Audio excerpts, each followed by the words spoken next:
Have you ever looked at your parents, the people who are supposed to be your foundation, your safe harbor, and known deep in your gut that they hate you? I know how extreme that sounds. I'm only 16, and I sound exactly like every other dramatic teenager who thinks their life is a made-for-TV tragedy. Believe me, I've tried to tell myself I'm exaggerating, that it's just a rough patch, that they're stressed. But the evidence? It's a mountain, Jacob. That's my name, by the way. Jacob. And my life isn't something I need to pad out for sympathy.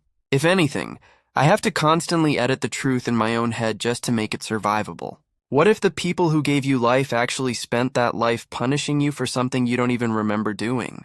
That's the knife twist I live with every single day. It's not just a feeling, you know? It's the silent treatment that lasts for days.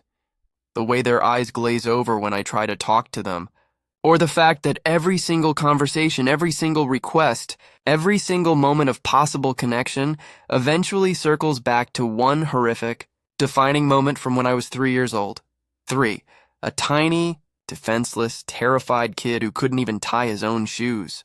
And yet this one act, this infantile, desperate cry for attention, has been weaponized against me for 13 solid years.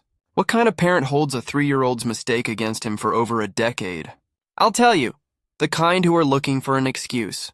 The kind who never really wanted you to begin with. You have to understand the context. It's not just me against my parents. It's me, backed by an entire family of uncles, aunts, and 4 grandparents who are all on my side.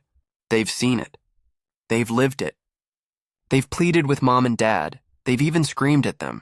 The fact that other adults who love my parents too, are so universally disgusted with how I'm treated, that's my proof. That's the line that separates teen angst from legitimate emotional abuse. The thing is, when I was 3, my 2 younger siblings arrived. Not just 1, but 2, barely 11 months apart. A gorgeous, demanding, tiny, double-package deal.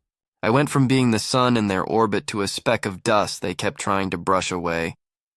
My parents were overwhelmed. I get it. New babies take up all the air in the room. But I was 3, still needing to be seen. Instead, they were passing me around like a party favor. Can you take Jacob for the afternoon? He's getting underfoot. Can he stay with you tonight? My family saw it instantly. My grandma Rose, Dad's mom, the sharpest woman I know, told them point blank, "One of you needs to make time for him. You're neglecting your older son." Did they listen? No. They'd either ship me off or just leave me alone in a room full of toys, the silence ringing in my ears. If I went to them asking for a story or a hug, they'd wave me off. "Go play, Jacob, we're busy with the babies." They even started having relatives come over just to feed me so they wouldn't have to take a single minute away from the royal twins. I remember, not in full vivid memories, but in flashes of primal hot confusion. The sound of their cries, the smell of baby powder, and the sickening sense of being invisible. It built up over 4 or 5 months, a tiny dam holding back a tsunami of 3-year-old rage and confusion. I didn't know the words for neglect or betrayal. All I knew was that I needed them, and they were gone. So I acted out, tantrums, lashing out, and then the ultimate desperate attention-seeking act that sealed my fate forever. I bit my mom, just once. A furious, panicked chomp on her arm, the only way my tiny, useless voice could finally get her to look at me. That was it. The line in the sand. The unforgivable sin. It was like I'd signed a contract in blood that day, agreeing to be the family villain for the rest of my life. They have never, not for a single week, let me forget it. It's the one trump card they play in every single argument, every shaming session, every justification for treating me differently. They bring it up around friends. They use it as an icebreaker, a horrible joke. "Oh, Jacob, he's the biter. You have to watch that one." My grandparents, God bless them, they argue until their faces are purple. "He was 3. You were ignoring him." My parents just shrug, their faces set in a cold, self-righteous mask. He knew what he was doing. Every time my siblings get new shoes, new video games, a trip to the zoo, and I get nothing, the excuse is ready. The biter. How could a biter possibly think he deserves to be rewarded? They'll ask it with that tone, that saccharine sweet, punishingly cruel tone, as if they're delivering profound moral truth. The funny thing is, I don't even remember the bite itself. The memory is gone, replaced by the endless, agonizing recollection of the bite they forced me to carry. And yet I have apologized. Countless times. A child apologizing for a trauma his parents inflicted on him. Does that make any sense? I found out later, years later, that someone in the family, we still don't know who, but I have my suspicions, called Child Protective Services on them. Not once, but twice. Nothing came of it, of course. CPS is often useless, but the sheer fury in my parents' eyes when they talked about the interfering busybody who called was a kind of victory. They nearly cut out my grandparents over it, but then, who would watch the precious babies? They needed the free labor, so the family was grudgingly kept in orbit, always watching, always asking me if anything worse had happened. The suspense of that, who made the call? It's like a secret shield I carry, knowing there's a silent protector out there, someone who saw the truth and acted on it, even if it failed. The exclusion isn't just about presence. It's about life itself. I get left out of almost everything that tastes like joy. Beach days? The biter stays home. Amusement park trips? We can't trust you not to act out, Jacob, after what you did. It's a constant, suffocating cloud of implied malice. I'm always the anomaly, the dangerous variable that can't be included in the perfect family picture. I watch my sister Maya and my brother Ethan pack their brightly colored bags, their faces alight with anticipation, and I feel this sickening lurch in my stomach, part resentment, part profound, aching loneliness. They don't look back. They don't plead for me to come along. They just accept it. They accept that I am the problem. And then there's the other lie they throw in my face, the one that twists the knife and pours salt in the wound, that I wanted to get rid of my siblings. They told me I wanted to hurt them, to send them away and never see them again because I was so selfish. They use the word selfish like a brand, pressing it into my identity until I start to believe it myself. One afternoon, my dad decided to deploy this particular line of attack when Grandma Rose, his own mother, was visiting. He was so jealous, Rose. He literally told us he wanted to ship them away because he's so selfish. The air in the kitchen went still. I remember the clatter of the fork she dropped. Grandma Rose didn't yell. She did something much more chilling. Her voice dropped low and razor-sharp, cutting through the casual cruelty of my father's statement. Ashamed, David. A normal parent would be utterly ashamed of themselves and their neglect if they ever heard those words from a 3-year-old child. She looked him dead in the eye, and the silence was deafening. Those words were on you and your mother, not on the 3-year-old who said them. You provoked that desperation. You were supposed to be the adult. That moment, the way she defended the 3-year-old me against the 16-year-old me's constant tormentors, it was like a shard of light piercing the darkness. It was the moment I truly understood. This wasn't just about a bite. It was about their failure and their desperate need to blame me for it. The irony is, my family knows this isn't a healthy environment. All my grandparents, Grandma Rose, Grandpa Thomas, Grandma Helen, and Grandpa George, they've all at different times quietly offered to take custody of me. They'd say, let him come live with us for a while. We can give him the structure and support he needs. My parents always refused. Always. They've been questioned about it too. Why keep him if you clearly have no love for him? Why turn down the help? I think I know the real answer, the ugly, suspenseful truth that hangs in the air. They don't want me because they love me. They want me because they love punishing me. It's a perpetual twisted performance where I am the guilty star. They need the villain to justify their resentment and their feeling of being overwhelmed by the babies 13 years ago. This toxic atmosphere, this deep, unrelenting bias, has carved deep canyons between me and my siblings. Maya and Ethan are super close, the inseparable duo, sharing inside jokes and knowing glances. And they treat me like shit too. Not always overtly, but with a casual disdain, an easy acceptance of my pariah status. I resent them profoundly. I resent that they get to have parents who don't hold their every toddler mistake against them. I resent that they are the untouched, pristine favorites. And yes, I hate them sometimes for treating me bad, for mirroring our parents' coldness, for being another set of eyes that look at me and see only the biter. It's a horrible, heavy guilt, hating the people I'm supposed to love, but it feels like a natural extension of the hatred I've received. The whole house is steeped in it. The tension had been simmering for weeks, but it exploded last week. It was Maya's birthday. The house was full of the usual forced cheer, balloons, and the smell of sickly sweet frosting. My grandparents were there, which always raises the stakes. My parents were giving me an extra hard time because, despite their best efforts to isolate me, my grandparents had quietly gifted me a few things I needed for school. A new backpack, some decent pens, a graphing calculator. Small things, necessities, but my parents saw it as a deliberate affront, as if rewarding me for existing was a betrayal of Maya's birthday. Honestly, Jacob, you couldn't even wait until your own birthday for handouts, could you? Always taking, always greedy, my dad muttered under his breath as I walked past. My blood ran cold, but I kept walking, trying to disappear into the hallway. Then, my mom chimed in, louder for effect. It's a shame our relatives feel the need to encourage that entitlement, especially when Maya is the one who deserves the focus. My grandparents immediately tried to intervene. Grandma Helen stepped forward. Now wait a minute, Mary. He needed those things and I stopped walking. I turned around. The room, full of noise, laughter, and the bright colors of the party, suddenly went silent in my head. A decade of silence, of swallowed apologies, of enforced guilt, rose in my throat like bile. For 16 years, I had been the silent punching bag. For 16 years, I had let them define me by a 3-year-old's outburst. But hearing them shame me in front of my sister, on her birthday, after my grandparents had shown me a sliver of kindness, something in me snapped. The rage wasn't a tantrum. It was a cold, pure clarity.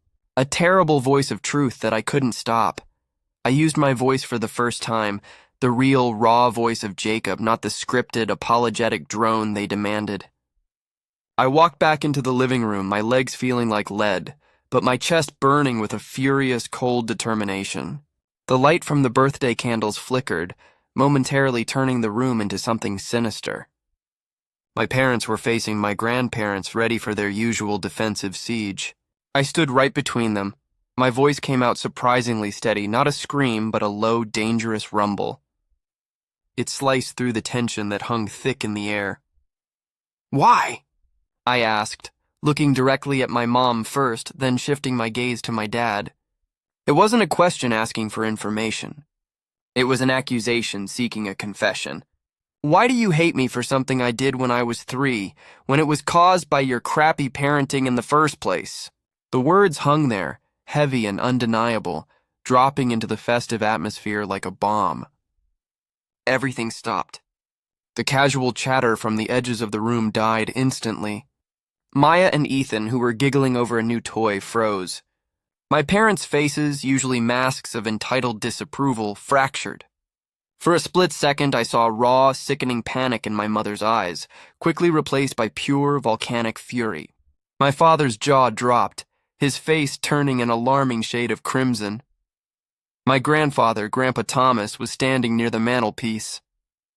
His hand instinctively moved to his pocket and pulled out his phone. I didn't see him start recording, but I knew in that gut-punching moment that he was documenting the ensuing destruction. "How dare you?" my father thundered, his voice shaking the plates on the nearby table. He stepped toward me, his movements aggressive and menacing. "How dare you speak to us like that? Who do you think you are, questioning our parenting?" My mother rushed forward, her hands clenched into fists, eyes narrowed to slits. "Shut the hell up, Jacob! You spoiled, ungrateful little monster. This is why no one can stand you. You don't deserve anything, least of all to mouth off about things you don't understand." The verbal assault was deafening, a torrent of hatred and indignation that confirmed everything I had just accused them of. The noise level was so high, so completely out of control that Grandma Helen, Mom's mother, usually the quieter, more diplomatic one, did the unthinkable. She frantically fumbled for her own phone. "I'm calling the police!" she yelled, her voice trembling with terror and determination. "This is insane! They're assaulting him!" That one phrase, "I'm calling the police," was the emergency brake. It jolted my parents out of their frenzy. They suddenly realized where they were, in front of family, on camera, potentially inviting the outside world into their perfectly curated narrative. My father's face went from blazing red to a pale, clammy white. My mother froze mid-lunge. They didn't calm down out of repentance. They calmed down out of fear of consequence. My grandparents, Thomas, Rose, Helen, and George, all surged forward. Thomas lowered his phone but kept it in his hand, a visible threat. Helen was still gripping hers, poised to dial. "That's it, Jacob," Grandma Rose said urgently, reaching for my arm. "You're coming with us. We're leaving right now." Grandpa George nodded fiercely. "We're taking him out of here. He's coming to stay with us." Hope, sharp and agonizing, flooded my chest. Freedom. A chance to breathe. It was almost within reach. I started to move, drawn toward the sanctuary they offered. Then my father blocked the doorway, his eyes darting frantically between his parents and his in-laws. He was cornered, but cornered predators are the most dangerous. His voice was lower now, laced with venom and a terrifying seriousness. "Don't you dare! Don't you dare interfere! If you take him, if you try to kidnap him, I swear to God I will press charges. I will spend every penny I have to make sure you pay. You will never see us again, none of us. Not Maya, not Ethan. You will cut yourselves out of your grandchildren's lives forever." The threat was absolute, chilling. It wasn't about me anymore. It was about collateral damage. My grandparents loved Maya and Ethan deeply. They knew that if they took me, they would lose the two small, innocent souls they desperately protected from the toxic ripple effects of their older brother's punishment. That was the real leverage. My parents knew exactly where to strike. I stopped. My grandparents hesitated, their faces mirroring a terrible conflict. Save one, lose two. It wasn't fair. It wasn't right. But I couldn't be the cause of that final, permanent familial severance. I had brought enough pain. I was already the reason for so much tension. I wouldn't risk their access to my siblings, no matter how distant my relationship with them was. My family was their refuge, too. I looked at Grandpa Thomas, then Grandma Rose, and shook my head, a barely perceptible movement. A silent command. Don't do it. Not like this. I stepped back from them, resigning myself to my prison.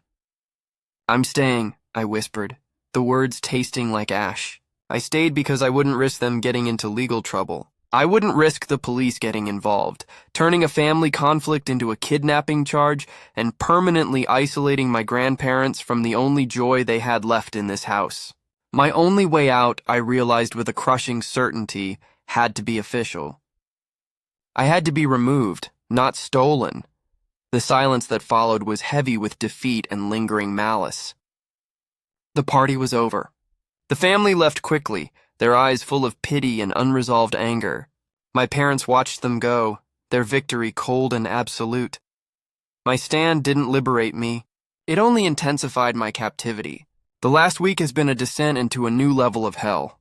They haven't screamed. They haven't hit me. They've just been more hateful. The silence is louder, the demands are more ludicrous, the exclusion is complete. Every look they give me is a fresh reminder that I challenged them and lost. I exposed their truth, and now they are showing me the consequences. I hate that I have 2 more years until I turn 18 and can walk out of this house for good. 2 more years of paying the price for the mistake of a 3-year-old, a mistake caused by the very people who claim to love me. The only thing keeping me sane is the hope that soon, somehow, it will become bad enough that the decision is taken out of my hands. The air in the house since the birthday explosion feels thin, sharp and toxic like breathing shattered glass. It's a calculated, freezing hatred. They don't need to shout anymore. They just use the silence. Meals are agonizing affairs. They talk around me, discussing Maya's piano lessons and Ethan's soccer practice, mapping out future family trips to places I know I won't be allowed to go. I sit there stirring the food I barely taste, the invisible wall between me and the rest of the table growing thicker with every shared laugh and every casual touch they exchange with my siblings. It forces me into introspection, into the deep, dark corners of my own guilt. I look at Maya and Ethan, and the resentment burns hot. It's unfair. I know it is. They didn't ask to be born so close together. They didn't ask to become the shiny new distractions that obliterated my existence, but they reap the benefits of my destruction. They get the love, the attention, the freedom from the haunting specter of the biter. And sometimes, I catch them looking at me not with malice, but with a kind of conditioned pity or even fear, like I'm a dangerous animal they've been warned not to approach. Their distance isn't just a choice. It's a learned behavior, a survival mechanism taught by mom and dad. I've spent hours lying in my bed, staring at the ceiling, trying to piece together that 3-year-old moment. What did it feel like? Was it pure rage? Was it a desperate, instinctual grab for existence? The truth is, I don't know the exact feeling of the bite, but I know the agonizing long-term consequence of it. It taught me a profound lesson about perception, that one moment, stripped of all context, can become your lifelong sentence. It doesn't matter what led up to it, the neglect, the isolation, the emotional abandonment.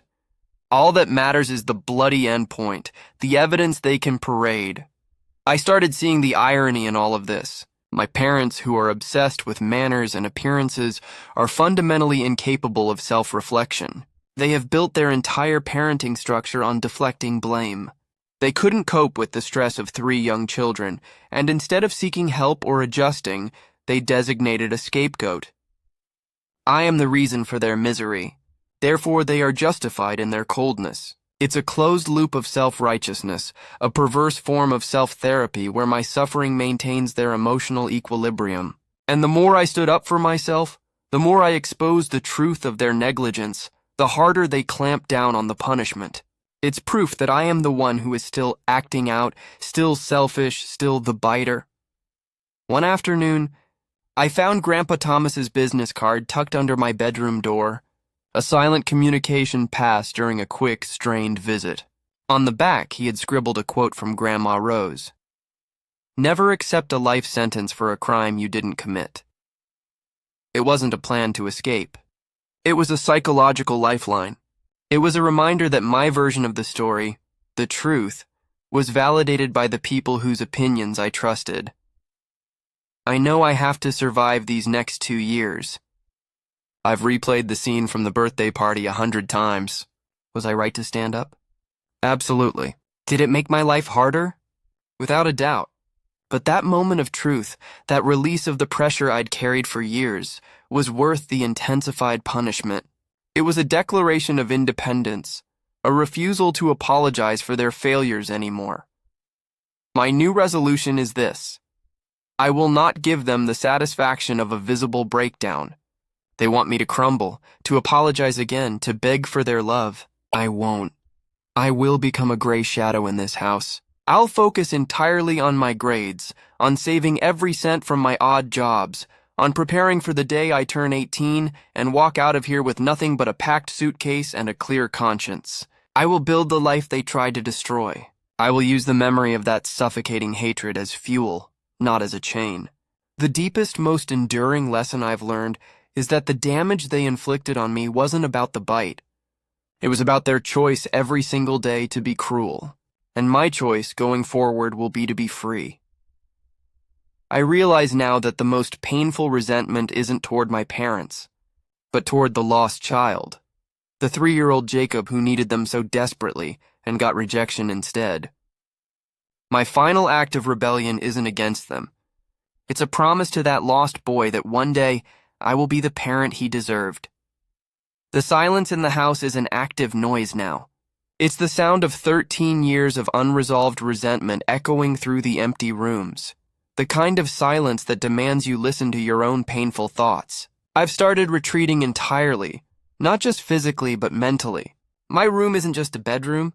It's a fortress, a bunker built of textbooks and low-wattage lamps. I spend hours on schoolwork, focusing on the future with a terrifying intensity.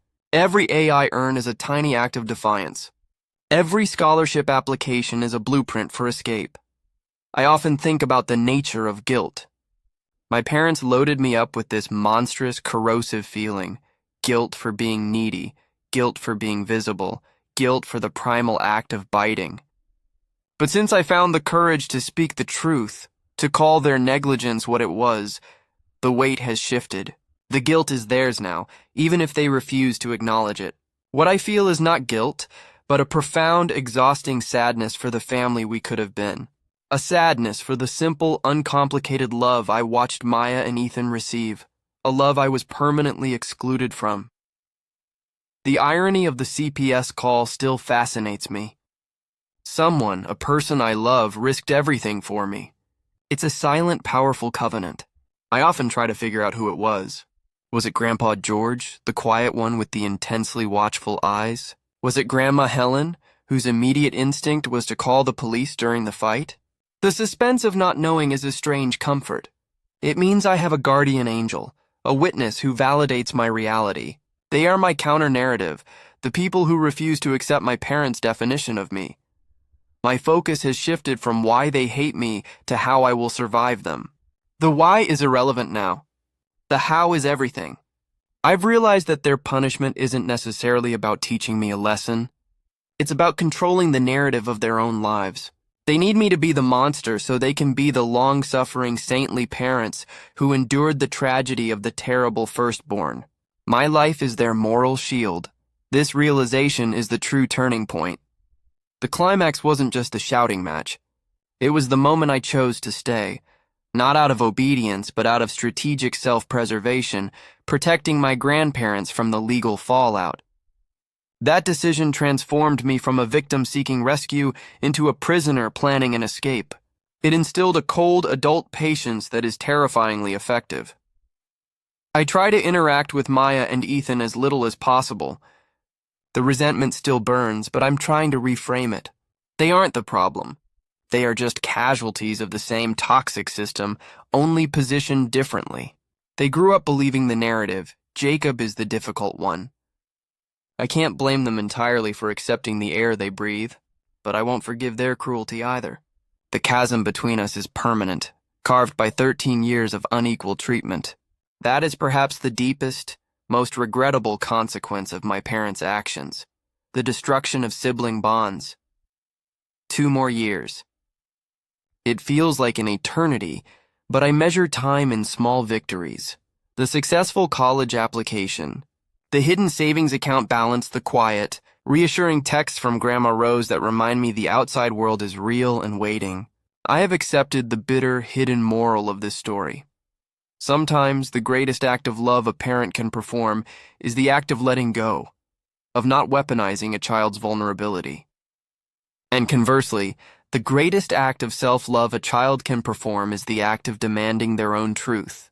Even if it costs them everything in the short term, the truth I spoke, the single, clear question, why do you hate me for stuff I did when I was 3 when it was caused by your crappy parenting in the first place?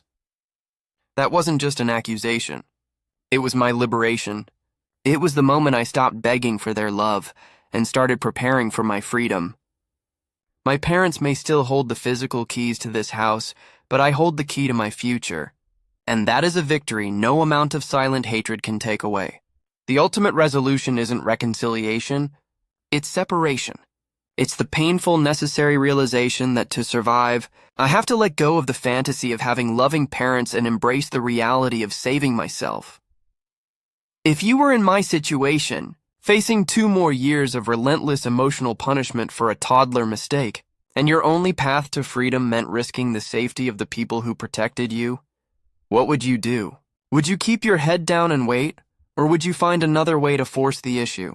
Comment below and share your thoughts. And if this story resonated with the challenges you or someone you know has faced in a family dynamic, subscribe for more gripping, honest stories like this one. The survival plan is meticulous, almost military in its precision. I don't just exist in this house.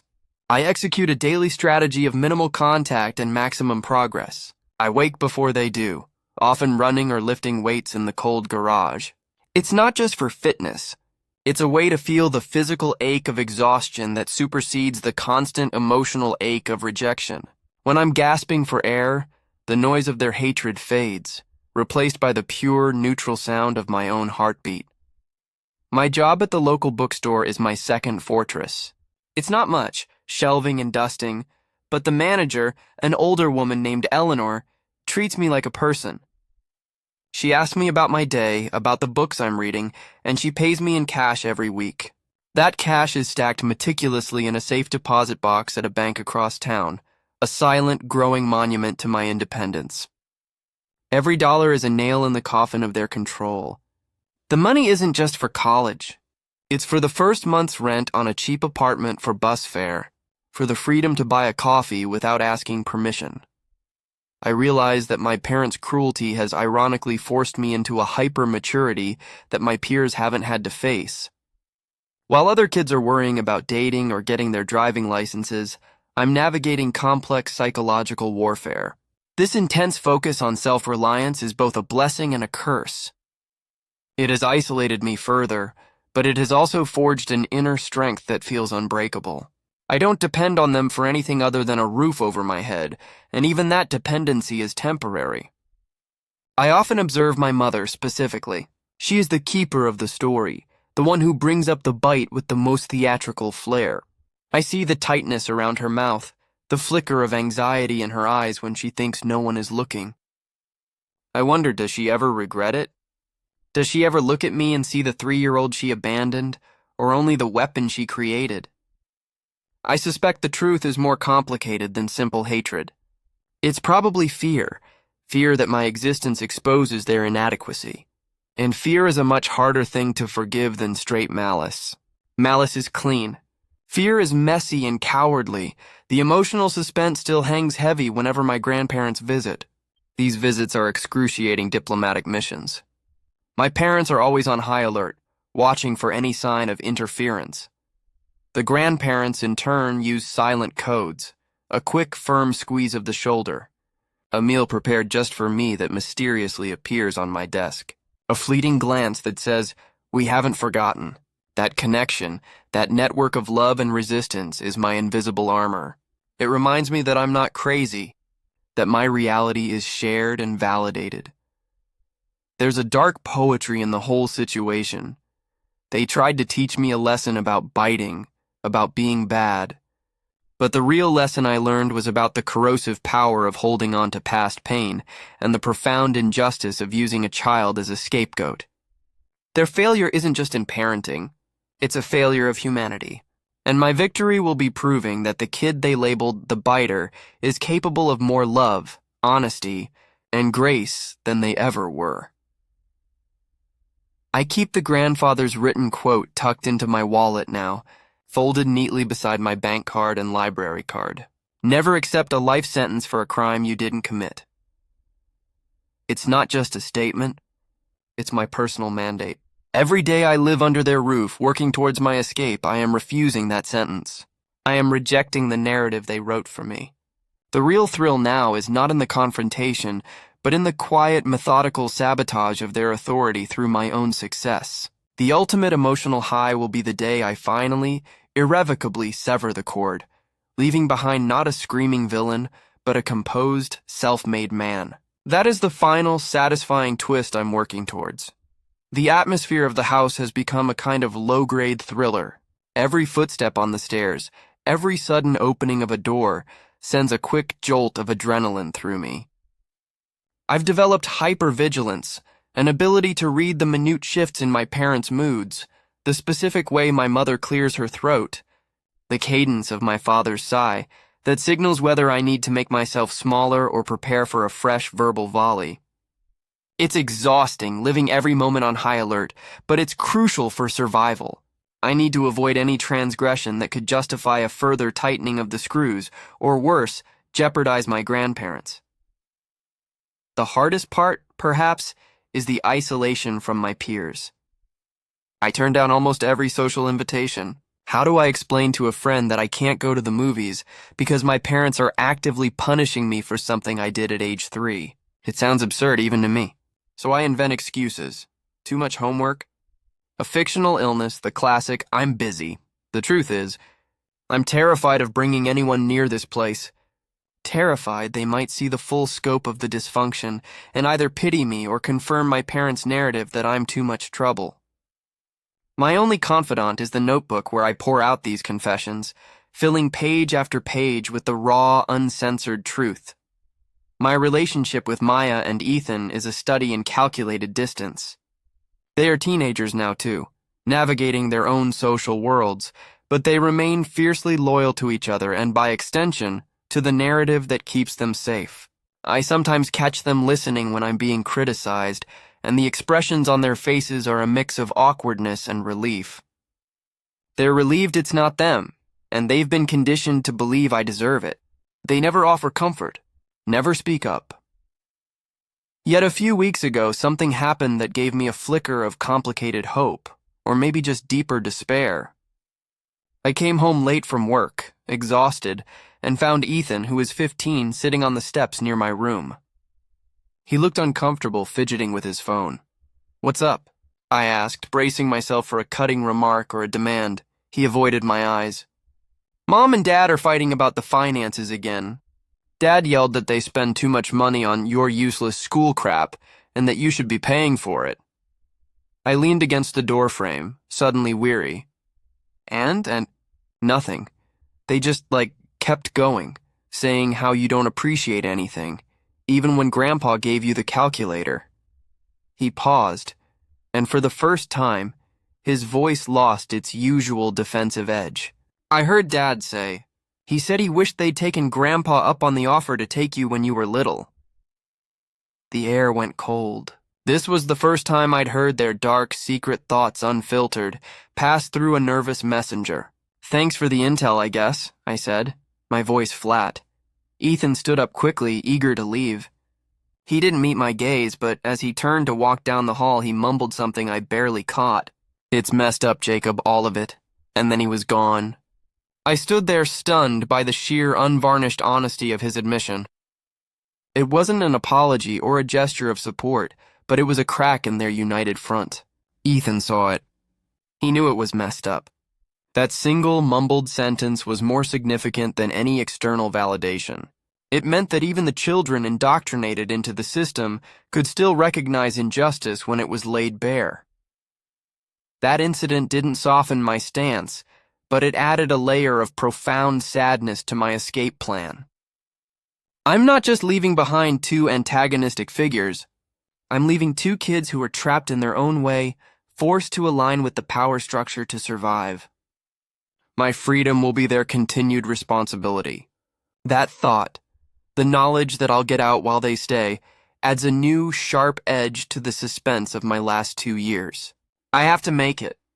Not just for me, but to prove that escape is possible, that their parents' narrative is built on sand, not stone. The biggest twist of all might be that I save myself, not just from my parents, but from the person they tried to force me to become. Bitter, small, and defined by a childhood trauma. I choose to be defined by my perseverance. The internal pressure is relentless. It's like a ticking clock in my chest, counting down to my 18th birthday. Every day feels like 2. To manage the mental load, I've started an almost ritualistic communication with my Grandma Rose. It's always cryptic, always brief, usually through pre-arranged coded texts about school projects or book assignments, but the underlying message is always about emotional endurance.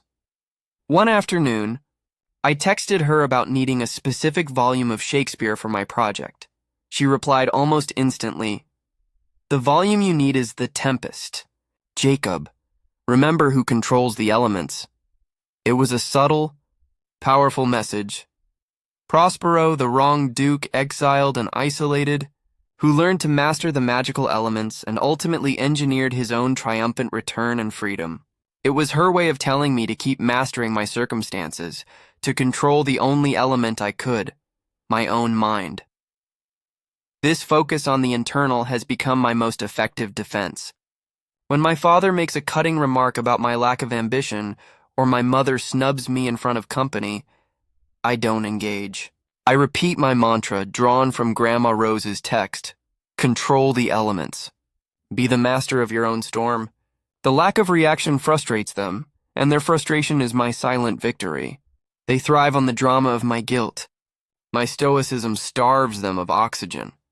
I've also started seeing a school counselor, discreetly, of course. I frame it as stress management for college applications. The counselor, Mrs. Hernandez, is smart and perceptive. I don't tell her the full, raw truth.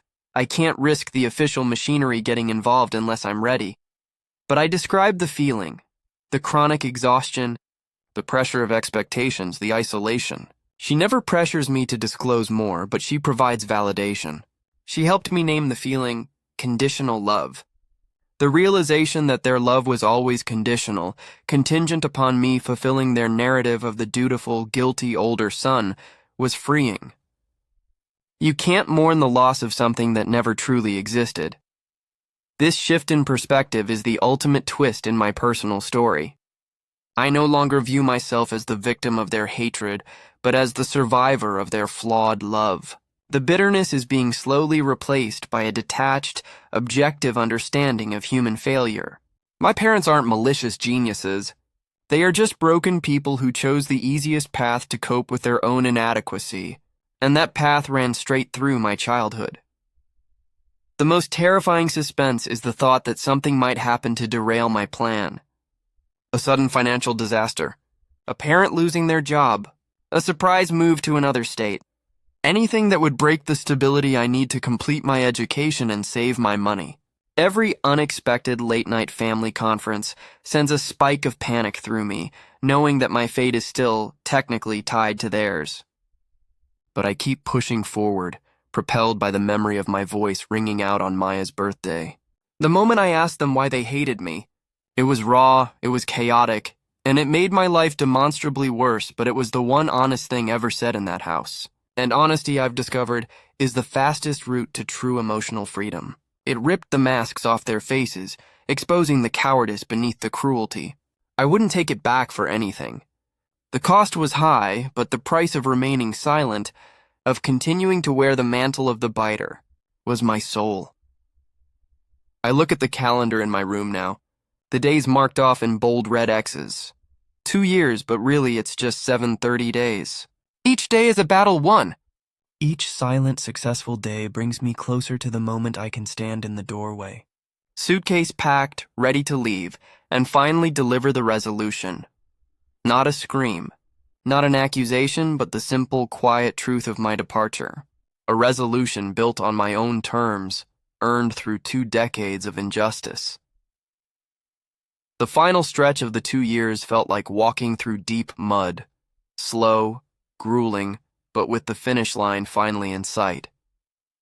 The accumulated tension reached a crescendo as I applied to colleges.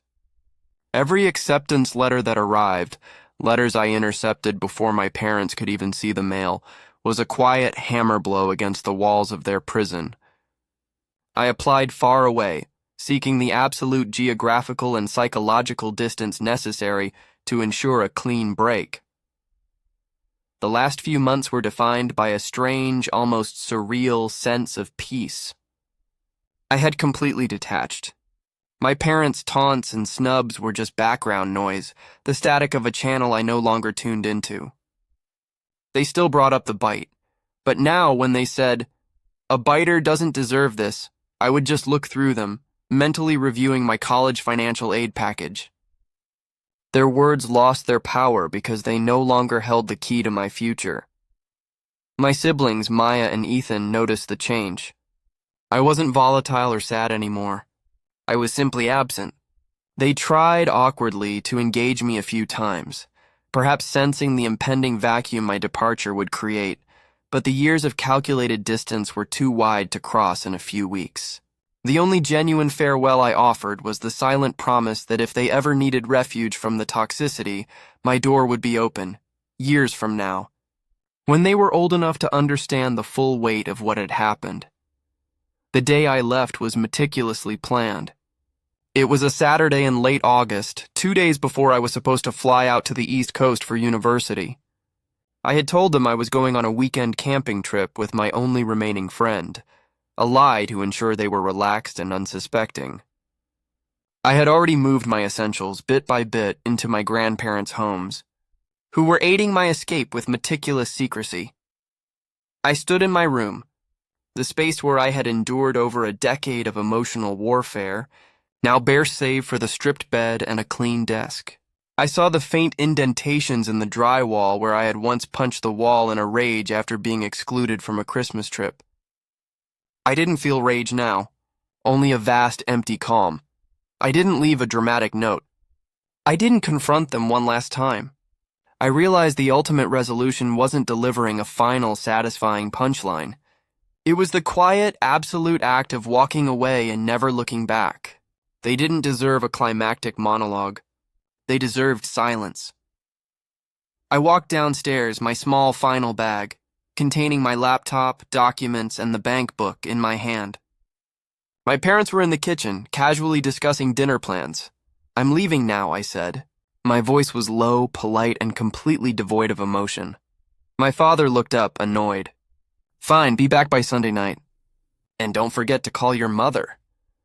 My mother didn't even look away from the stove. "Don't cause trouble, Jacob." "I won't," I confirmed. "Goodbye," and I walked out the door. No shouting. No tearful scene. Just the soft click of the latch and the solid feel of the front porch under my sneakers. I didn't get into a getaway car. Grandpa Thomas was waiting 2 blocks away, his expression grim but relieved. As we drove away, I looked back at the house one last time. It wasn't the image of the villain's lair. It was just a house, a structure that had contained the chaos of my early life. The true, undeniable lesson hit me then, a simple, profound truth that I carry with me still. The hardest choices in life are not between good and evil, but between 2 forms of pain. I chose the immediate, sharp pain of confrontation and strategic separation over the slow, corrosive pain of conditional love and emotional erasure. And the ultimate power isn't in what others hold against you, but in what you choose to let define you. They defined me by a bite. I define myself by my persistence. My freedom is not their forgiveness. It is the fact that I survived their parenting and became the man the 3-year-old me needed. Now, sitting here, finally free, I often wonder about the countless others trapped in systems of conditional love or parental neglect. If you were Jacob, knowing the cost of speaking out could mean cutting off your family from their only support system, what would you risk to gain your freedom? Would you choose silence and peace or chaos and truth? Comment below and share your thoughts. And if this story resonated with the complexity of family, subscribe for more gripping, honest stories that prove survival is the most powerful story of all.